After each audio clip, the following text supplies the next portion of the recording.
So welcome, welcome, welcome, our brilliant colleague Dwayne.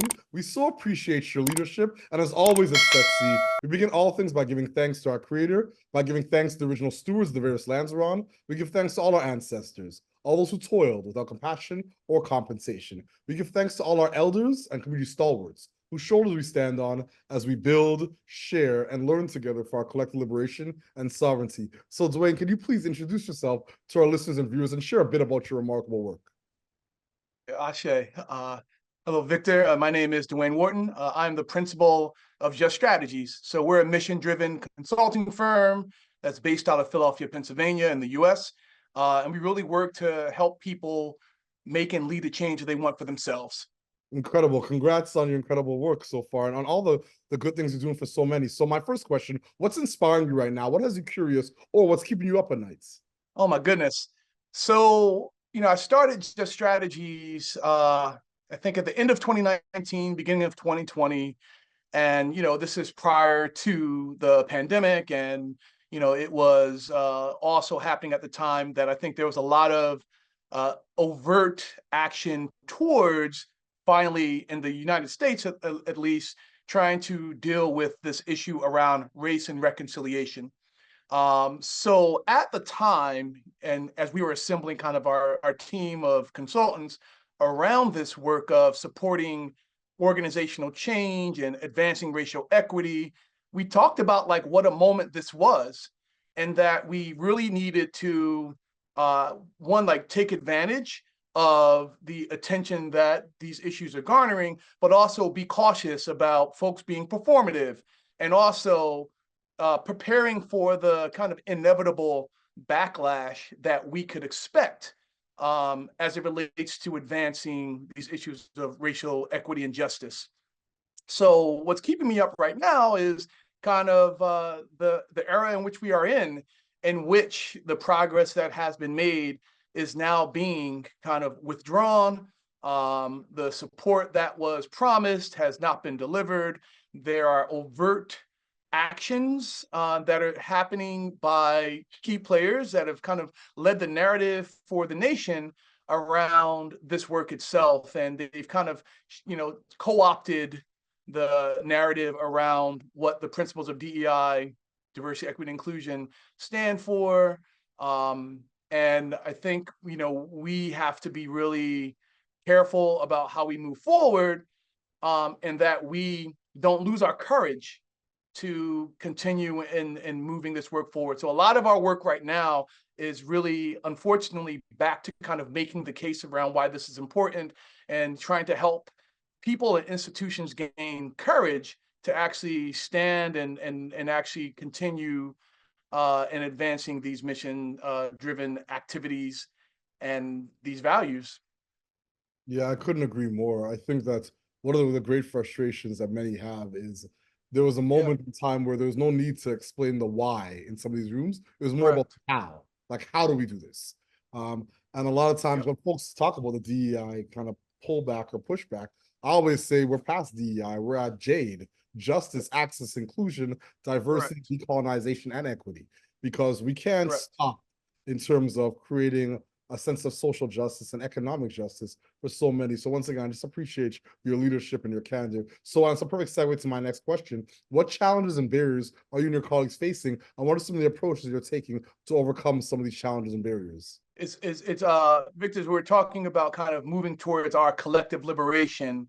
I think that there's confusion in that lots of people and institutions feel as if their own abilities to have I guess some level of decency in their lives is under threat. And this narrative, again, that has increasingly become most dominant, and it's being even perpetuated not only by folks who you might assume to hold these positions, but folks who consider themselves progressive.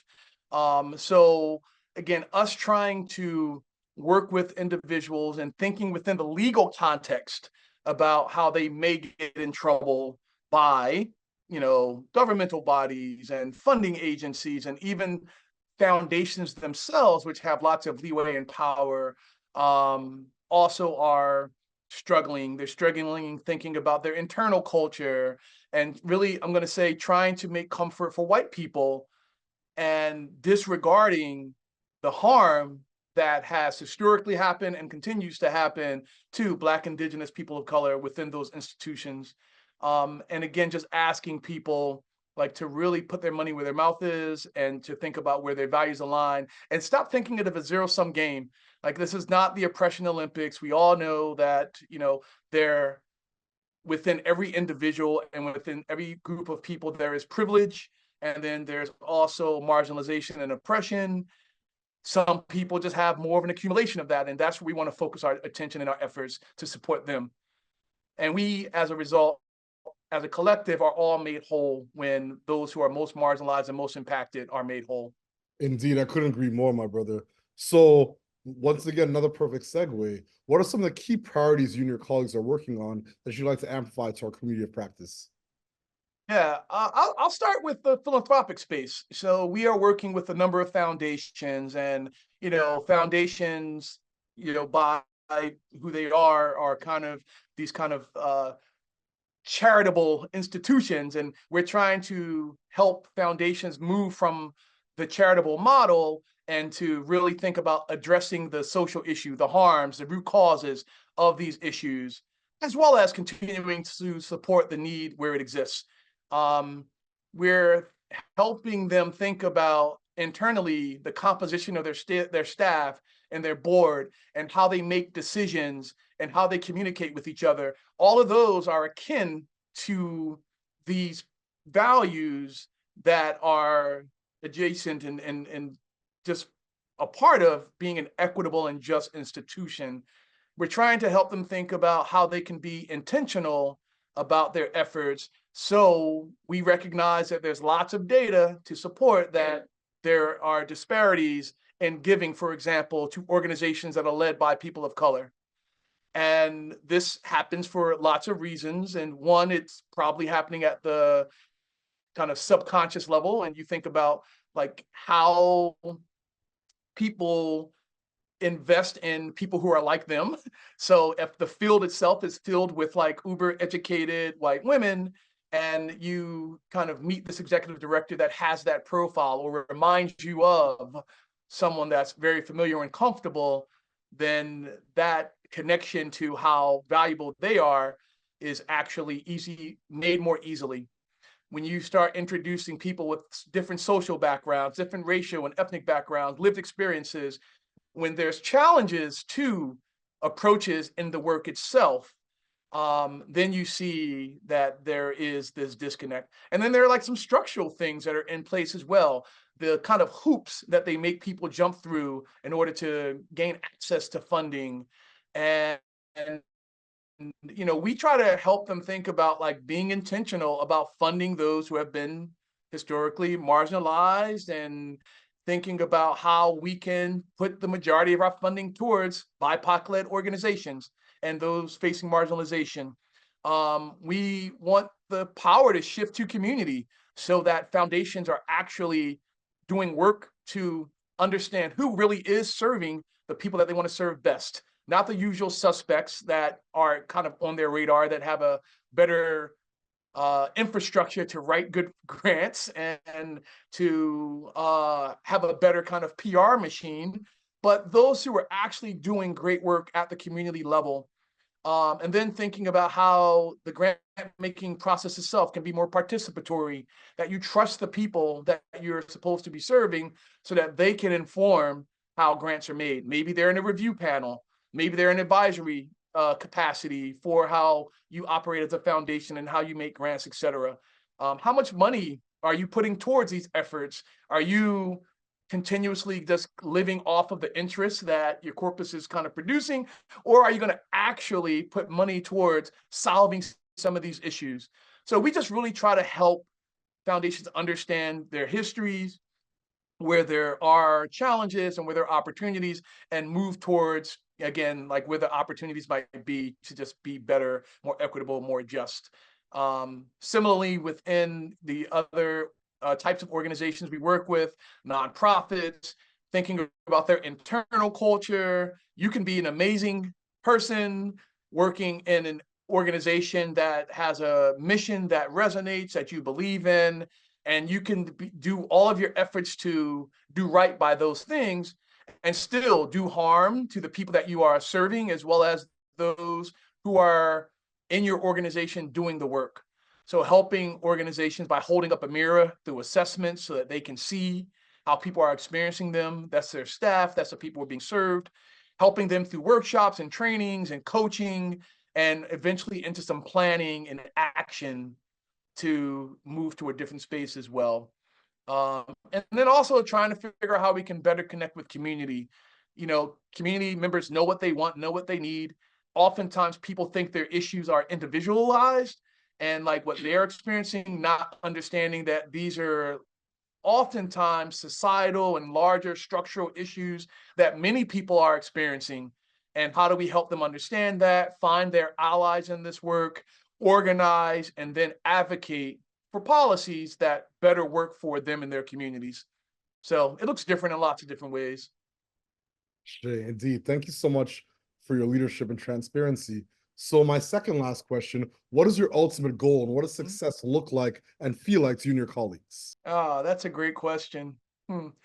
So everyone on the team is coming from the social sector and lots of different kind of walks of life. They've, public health and social work, and we even have some folks who are working kind of on the legal policy side as well. And the through line is that we all want to see a more equitable and just, thriving, liberated, community. And I think the ultimate goal for all of us is that we would be putting ourselves out of a job, right? So that there would not be the need for folks like us to have to work at the organizational level and convince people, and at the community level and trying to like shift policymakers into understanding and believing and focusing where the needs are. But that folks would be fully actualized and have agency. They have the power and the tools, because whatever issues I'm dealing with right now, I think, with a lot of effort and will, I do believe that we can make change, but there are lots of other things that will follow. So it's not up to us to actually like do these things. It's up to us to help people gain the tools, the skills, the assets, the resources, the connections, the networks, so that they can lead the change that they want around this one issue and anything else that is to follow. So I think, self-sufficient, strong, empowered with agency is what we want for people that we're working with, and, for us to get out of the way and continue to support them in other ways. Shay, indeed, indeed. So do you have any closing thoughts or calls to action for our listeners and our viewers? We were at a training this week, the team, and we want to brush up on our skills, particularly around having like difficult conversations with folks. And I think the big recognition out of that space was that people are coming from so many different spaces. We actually approached it with a bit of naivety, thinking that there was more alignment amongst the participants around values. We were all taken aback when we found ourselves engaging in conversations with people that we thought were more aligned. And it just was a continuation of like efforts that have exhausted us. Like you go to these spaces oftentimes to be recharged. And what I recognize is that I personally need a lot of work on myself, but for all of us to like work on ourselves and to not assume that, our values and beliefs are one like primary, that there isn't space for others, that there isn't like some common ground that we can find, and that we would be kind of learning and growing as just a part of who we are as people. So often we like get siloed, and we think that like our viewpoint and our experiences like trump everything else. And even those of us who think that we're kind of warriors for justice. And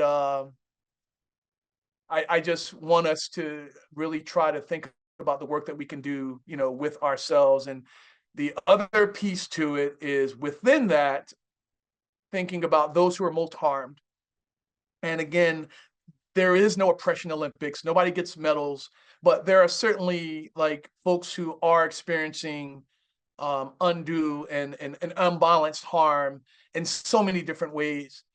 And even when my personal interests are at stake, I should be able to recognize the humanity and the harm that's occurring to others, and willfully kind of submit like my needs and desires for those who are in most need. And again, oftentimes we can't make that mental shift. So that's part of the work we have to do, you know, within and for ourselves so that we can be better in the work that we do for others. Ashe, ashe, ashe. Thank you so much, my brother. I so appreciate your candor, your authenticity, the team that you're building to solve some very pervasive societal challenges, and most importantly, your visionary and consistent leadership. And as always at Setsi, we close all these conversations by giving thanks to our creator, by giving thanks to the original stewards, the various lands we're on. We give thanks to all our ancestors, all those who toiled without compassion or compensation. We give thanks to all our elders and community stalwarts whose shoulders we stand on as we build, share, and learn together for our collective liberation and sovereignty. Thank you so much, my brother. I appreciate you. Thank you, good brother. Yeah.